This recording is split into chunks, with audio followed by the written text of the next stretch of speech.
Recently, the Warcraft community has been pretty interesting to watch. You have players left and right seeming to turn rabid over how much they fucking hate the current state of the game. And then they act completely shocked that there's a lack of communication with Blizzard. I mean, would you want to listen to someone who tells you you're a worthless pile of shit 24/7? I didn't think so. And that's really the basis for this video, that criticism works best when it's coded in compliments. If you've ever been a part of an employee progress report, it usually starts off with stuff that you've done right, and it moves on to what you've done wrong, or more commonly termed as what you can improve upon, and then it goes back to something that you've done right. That way the employee leaves feeling good. Because the employee was respected, they're going to respect the employer and what they had to say. I'm not saying that these ranting kinds of videos are completely useless, but there have been a bit too many of them as of late. That's why I wanted to take a more constructive approach in this video. With that being said, please keep in mind that much of this is my own opinion, so don't take it too seriously. And with that, I hope you enjoy. What's happening, guys and girls? Acrinator here, and welcome to the very first episode of Paradoxical Ramblings. With the arrival of Legion on the horizon, it's looking doubtful that we'll be getting any more content for Draenor, leaving me to believe that it's finally an appropriate time to judge Warlords on all that is offered. Despite the title of this video, this won't be me ripping on Warlords. There's plenty of other places you can go if you want to hear that kind of one-sided rant. Not to say that there weren't plenty of mistakes made during this expansion, because there were, but there's far more sources listing the problems than there were showing what Warlords did right. I'm going to be looking at both sides for the sake of fair arguments, and even giving my suggestions as to how these problems can be fixed. Warlords came at an interesting time for WoW, as Siege of Orgrimmar was the longest drought of content the game has ever seen, and I think it's safe to say that we were all pretty hungry for something new. From what little information we were given about Warlords, much of it was confusing and frustrating. Right off the bat, bringing an alternate reality version of Draenor from 35 years in the past brought up so many more questions than it answered. What's more is that Garrosh Hellscream, who should have by all rights died at the end of Siege of Orgrimmar, was now leading the charge against Azeroth. Sure, we've time-traveled in the past, but that was always to ensure that the timeline remained intact. Never before had we forgone the anonymity as mysterious strangers to jump into the fray while in the past. So it's understandable that fans were now worried about grandfather paradoxes. Luckily, Blizzard rectified some of this confusion by stating that this alternate reality Draenor won't affect our Azeroth, but I'll have more to say about this point later on.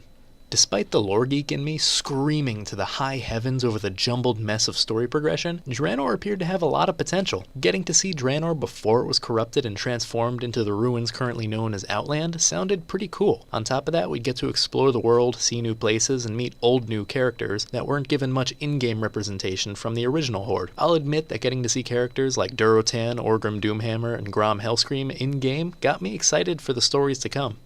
Now, I know that this is supposed to be an alternate reality and the backstories aren't the exact same, but I figured that they'd stay at least a bit more true to the source material. For those of you who aren't as versed in Warcraft lore as myself, let me shine a bit of light on the situation. First and foremost, Orgrim Doomhammer and Durotan were by far capable of single-handedly taking on any of the other warlords, besides maybe Gul'dan. It's almost painful to see how pathetic these alternate reality versions are. In our reality, the other orc chieftains gave much respect to Durotan, and he was very much a significant voice to be heard when the clans first combined into the Horde. Even Gul'dan had to be careful about how he dealt with Durotan, as to not turn his entire race against him and the Shadow Council. That's how highly the other chieftains regarded Durotan, and the Frostwolf clan certainly shouldn't have had that difficult a time dealing with this Iron Horde, especially not in their home territory of Frostfire Ridge. And don't even get me started on the colossal waste of Orgrim Doomhammer. I won't go too much into it, but I'll just say that Doomhammer single-handedly dethroned Blackhand as the war chief of the Horde and slaughtered almost all of the Shadow Council. Seeing him go the way he did was just painful. To be fair, Warlords did have some decent character development for the other chieftains. Admittedly, Kargath Bladefist and Gilrog Deadeye were disappointing as minor raid bosses, and Grom Hellscream's role in everything was confusing at best. This orc committed mass genocide against our people, but he helped us kill this one giant demon, so he's cool. Plot holes aside, characters like Blackhand and Ner'zhul were depicted with extreme accuracy to their original characters. Shadowmoon Burial Grounds is one of my favorite dungeons out of this expansion, and Blackrock Foundry was an absolutely incredible raid. I could also go on for hours about how they hit Gul'dan right on the head, but I think this character speaks for itself. Let's step away from the story for now and take a look at the gameplay Draenor brought with it. I have to say that Warlords had the best questing and leveling experience I've ever seen. From the Tanaan Jungle beginning experience to Nagrand and everything in between. It was perfection. Separating the main story quests and the usual remedial quests with the addition of bonus objectives was a nice little way to shut up the whiners who incessantly complain about too much grinding. Seriously, it's an MMO, what do you expect? Speaking of the story quests, never before have I felt so in tune with what was going on throughout the expansion, just by completing standard leveling zones. Dare I say that this type of questing is one great way to get new players interested in the game, while simultaneously keeping veterans invested as well.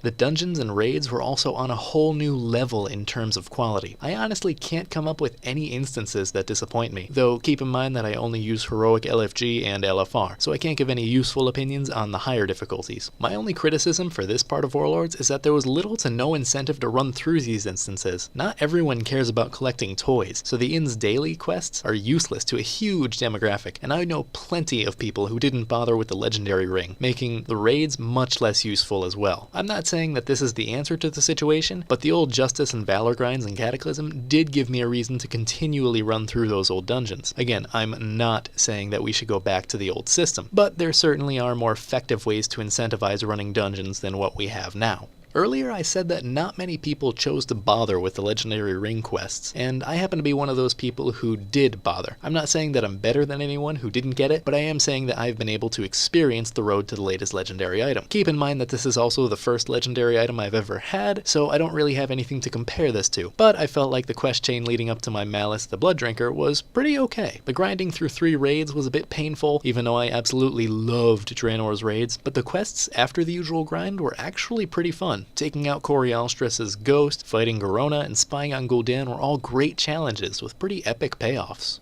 I almost wish there was a way to take out the necessity to grind, and rather create a challenge that would require a combination of skill and good gear. The Greenfire Warlock quest chain comes to mind. Even going back to redo the event at level 100, it provides quite the challenge. Giving these kinds of challenges to players along with a slight DPS check thrown in for good measure, it'll quietly encourage players to gather better loot while challenging them to take on the trial whenever they feel ready. This is just my unprofessional opinion, but I feel like this could cut down on the incessant level of grinding while keeping players satisfied with what they've accomplished. As it stands, my most proud moment while working towards Malice was completing the Inside Job quest just before the bugs and glitches were fixed. I could go on for hours about the tons of problems Warlords had, like how Garrisons separated players from the public eye, how profession buildings basically rendered normal professions obsolete, or the infamous Menu Simulator 2015 topic, but I feel like there are plenty of other videos out there that go into much more detail about these subjects individually. The last little problem I'd like to discuss is what I had the most beef with for this expansion. If you ask me, Warlords has set the bar to a whole new level in terms of quality of content Blizzard puts out. I have honestly never come across anything in Draenor that I thought wasn't up to par with what it should be. My main problem with Warlords of Draenor is that there's too little of this amazing content. The dungeons, raids, questing, especially the questing, and even Ashran were all tons of fun. Just that there wasn't much else to do once you did all those. Tanaan Jungle's release in 6.2 brought a lot more content, but it came a little too late. By the time 6.2 went live, the vast majority of players were already done with just about everything else they could do on Draenor. That brought a lot of pressure and high expectations that it couldn't have possibly lived up to, despite being one of the better questing zones released recently. The theme of Draenor seems to me to be players pleading with Blizzard to give us more content, not to just entertain our short attention spans, but because what we did receive is so absolutely incredible. There's certainly a balance between quality and quantity, and Blizzard seemed to have forgotten about that latter bit. But as I said in the beginning of this video, I don't want to just rant about how Draenor didn't turn out as good as it could have. Here are some of the ways I think future content can avoid the trap Warlords set. Now, keep in mind that these are just my unprofessional opinions, so there's certainly the likelihood of these being outlandish and unrealistic. Nevertheless, I actually want to bring something to the table rather than just mindlessly ranting for minutes on end. First and foremost, try to come out with some new content at least once every 6 months. I know plenty of people complain that there should be 4 to 6 patches out every year, but I'd honestly be okay with just 2 to 3, as long as they put out a lot of higher quality content. These don't necessarily necessarily have to be a new raid tier every time. A couple of new dungeons and a bit of story progression would be acceptable. That sort of rolls into my next point. For the love of God, stop trying to come out with expansion every year. It's not going to happen, and even if it does, they're going to be shitty expansions. You can't possibly shell out content that's remotely good at that rate. Remember, you're making World of Warcraft, not World of Call of Duty. They already have that. It's called Destiny. Next is something that I honestly never even perceived as a problem until the Warlords release. Have less phased zones, garrisons, and give players the ability to see and interact with those around them. Think about how much more lively garrisons could have felt if only the town halls and maybe the specific buildings were instanced. I know that I personally would have felt a whole lot better just being able to see others while walking around my garrison's courtyard. I know that you can just invite other people to your garrison to visit, but it's just not the same as being in a real capital city, and Ashran doesn't count either. The biggest thing Blizzard could do, in my opinion, to improve upon Warlords of Draenor is bring us new content. It honestly doesn't have to be much. Just a few new challenging quest chains and maybe a dungeon here or there. Think about this. The last time we got new dungeons other than along with the release of a new expansion pack was back during Dragon Soul. Yeah. Ever since Cataclysm, the dungeons have been absolutely wonderful, and I can't really find anything to complain about on that front other than the sheer number of them, or rather, lack of numbers. I know that having a few dungeons to sate our appetite between 6.2 and Legion would have gone a long way, and would most definitely solve the problem of the content drought, to a degree. Instead of worrying about setting up a new raid tier every so often, give us a few dungeons and maybe a new reputation to work on, preferably one that goes back to the Pandaria style of dailies. I'm not saying ignore raiding entirely, but feel free to take the time necessary to put out a good product, while maybe allowing the new guys in the office to hone their skills on something a little lower on the risk totem pole. Again, I don't know how feasible this really is, but then again, Ruby Sanctum worked out well. Going back on what I said a few sentences back about the daily quests, I would absolutely love for them to go back to the Mists of Pandaria style. For those of you who don't remember or just never did any of the Mists dailies, they usually consisted of the normal daily tasks with occasional storyline quests that helped to grow our understanding of the progression of the expansion pack. It were these style of dailies that showed us how Garrosh got his hands on the Ancient Bell, gave us some insight to the connections between the Mogu and the Zandalari, and gave us some pretty cool and useful mounts in the process. I honestly never took heed to those who'd always complain about there being too many dailies in Mists, thinking that anyone who was trying to do every faction at once was just stupid. I had plenty of time to do each faction one at a time, and I even managed to finish them all well before the content drought of 5.4 kicked in. Imagine my shock when Blizzard actually listened to these idiotic complaints about there being too much content in the game, and gave us back the Apexis dailies from the Burning Crusade. Now, I'm not saying that there needs to be the amount of factions and dailies available that there were in Mists, but at least take away the goddamn level of grinding we currently have. I know that grinding is a vital part of an MMO, but there's a level at which it's healthy and at which it's ridiculous. Take a guess at which one we're at now. The last suggestion I have is one that tons of people have been asking for, ever since Throne of Thunder came out. That would be the inclusion of more class and profession-oriented quest chains like the Greenfire Warlock one. Not only was the final encounter of this quest chain unforgivingly skill-based, but you also got to learn tons of backstory for the Warlocks, their minions, and even some tips on how to use your own abilities better.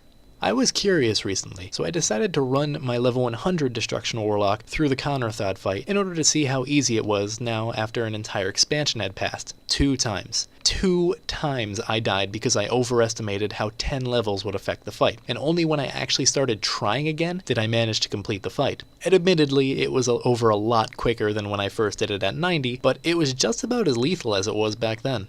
So that's really all I have to say about Warlords of Draenor. But where exactly does that put it on my hierarchy of expansions? Well, to tell you this, I'll need to go over what my least and most favorite expansions are. Let's start from the bottom and work our way up, and I'll throw Warlords into the mix afterwards. This next statement is going to turn a lot of you off to what I have to say, but it's my list and I'll do what I want. Burning Crusade is my absolute least favorite expansion ever. Keep in mind that I started playing in Wrath of the Lich King, so there's no rose-tinted goggles clouding my vision when I look at BC. Without the nostalgic haze, all I see is the horrid quest design, especially when going for the Lore Master achievement, dungeons and raids that were nothing but DPS checks and stall mechanics, and story development so bad that even Blizzard didn't know where they were going with it. I don't want to go too into detail about all the little nitpicks I have for BC, but let's just say that compared to what I experienced of vanilla content back in my early days of Wrath, BC took it in the exact opposite direction of what I prefer.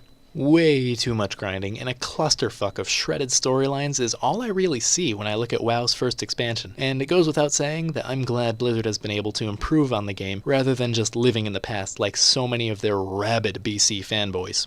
It shouldn't be too surprising that Vanilla WoW is the next lowest on my list. From what I remember of vanilla content, it wasn't absolutely amazing, but it wasn't tear my hair out bad either. It certainly had that new game smell, so to speak, and it's nice to look back on the old days to see how far WoW has come over the years. Subscriber numbers and personal preference aside, an MMO like this wouldn't have been able to survive over 11 years now without making at least some improvements to how it runs. The next expansion on my list would have to be Cataclysm, but not for the same reasons that most people have it lower on their lists. I actually loved the vast majority of content put out in Cata. Hell, Vashj'ir is still one of my favorite zones. The real reason Cata is kinda tarnished in my memories is because I decided to roll an Unholy Worgen Death Knight as my main character for that expansion, in a time when people really didn't like DKs. We can sit here and argue all day about how badly nerfed DKs were after Wrath, but my experiences, especially in Dungeon Finder, tell a very depressing story. I would consistently be kicked from heroic LFG groups just because I was a Death Knight, and this happened before even a single mob was pulled in the dungeon, so you know it wasn't because of my performance. Every so often I'd even come across a group that was daring enough to say in party chat something along the lines of DK leave or kick the DK. I'd be more convinced that I was just bad at the game if this happened at any other time, but like I already said, this usually happened before the group proceeded out of the starting room. Now this is exaggerated a bit, as it wasn't every group that kicked me, but it happened often enough to paint my memories of an otherwise great expansion pitch black. Wrath takes the next spot on my list, and this I will fully admit is a result of nostalgia. Every zone, every storyline, and everything else about Wrath just exudes that feeling of awe and wonder I had when I first started playing, and there's really nothing like it. The first time I stepped into ICC in Ulduar, heck, the first time I stepped foot on Northrend after taking the boat to Valiant's Keep, I was just blown away with the aesthetic. Appearances aside, some of my favorite dungeons and raids are also in Wrath. Giving players the ability to manufacture harder experiences by taking advantage of fight mechanics is just awesome. Ulduar is a prime example of this, having well over half the bosses having some way to make the fight intentionally more difficult, including the final boss.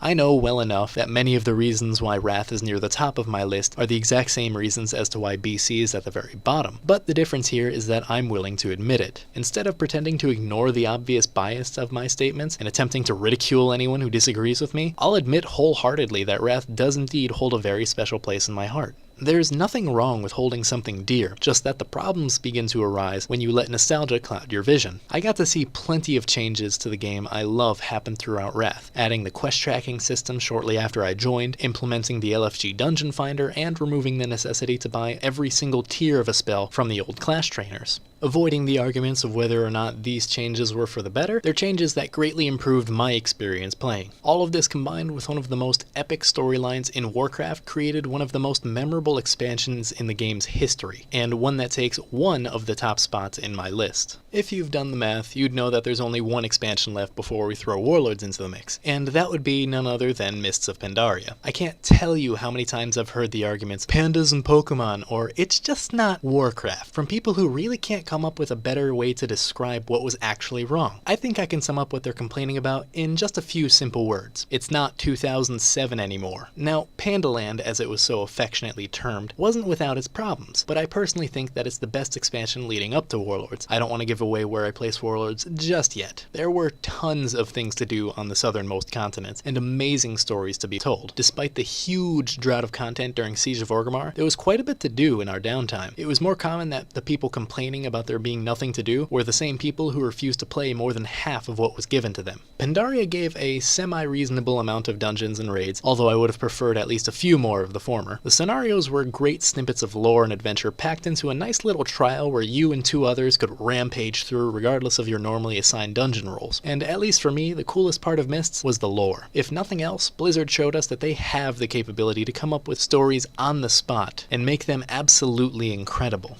It's fine if Pandaria wasn't your thing or not your style, but at least say that then. Don't go parading around as if there was something objectively worse in Pandaria than in every other expansion to date. If nothing else, take away from this video that anything to do with ranking in terms of favorites, regardless of the topic, is always subjective. I'm not trying to say that my rankings here are the end-all be-all of Warcraft expansions, just that the obsessive fanboys out there really need to learn the definition of opinion. So here's my list of all the expansions ranked all the way up to Warlords of Draenor. Now this begs the question, where does the infamous most recent addition to Warcraft fit in all of this? Well, if you ask me, I'd have to put Warlords here, right between Wrath and Cata. Draenor brought with it an unprecedented level of quality that quite honestly blew me away, despite there not being much of the quality content to go around. It's anyone's best guess as to what happened with Blizzard during the development that caused them to fall short of what would otherwise be considered an acceptable amount of content. My bet is that it had something to do with Warcraft movie, but we'll probably never know the real answer. I think that if they actually managed to pull through and give us a bit more to do, Draenor would have easily become my new favorite expansion.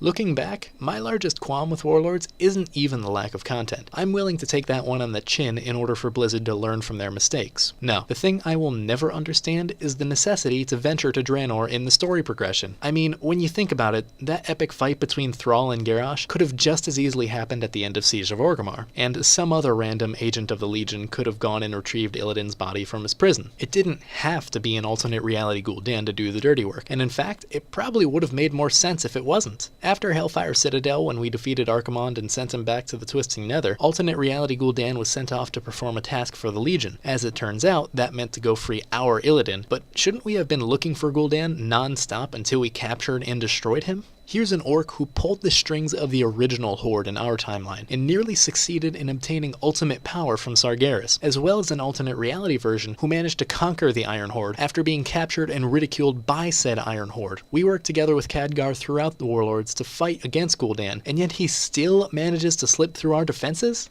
Many people don't know this, but the Dark Portal was reopened for the Burning Crusade expansion by the old Blasted Lands world boss Lord Kha'Zix. He was just a random officer of the Burning Legion who managed to bide his time during Vanilla in order to gain enough power to reopen the Dark Portal underneath the noses of the Alliance and Horde. To me, it would have seemed a bit more realistic if the Legion did something similar in this case, perhaps with someone who could have blended in a bit better than the one orc who is the most wanted in multiple realities. I don't know. It just feels like if you take Warlords out of the equation, there would have been plenty of ways to go from Mists straight into Legion, without all of the hullabaloo. Going to this alternate reality in order to see Draenor before the Fell-Taint was an amazing experience, but I feel like it was tarnished with how little of the world we actually got to see. Farallon, the ever-elusive Ogre continent, and anything to do with the Botany would have made for amazing filler content here and there, and now I tend to doubt that we'll ever see anything of the sort. To add insult to injury, Blizzard has already stated that Draenor is going to stay in the alternate reality and not be coming back to Azeroth with us. I get why they did this, because they needed to clean up the mess they made with the lore, but it doesn't help the fact that there was still plenty more of Draenor we wanted to see.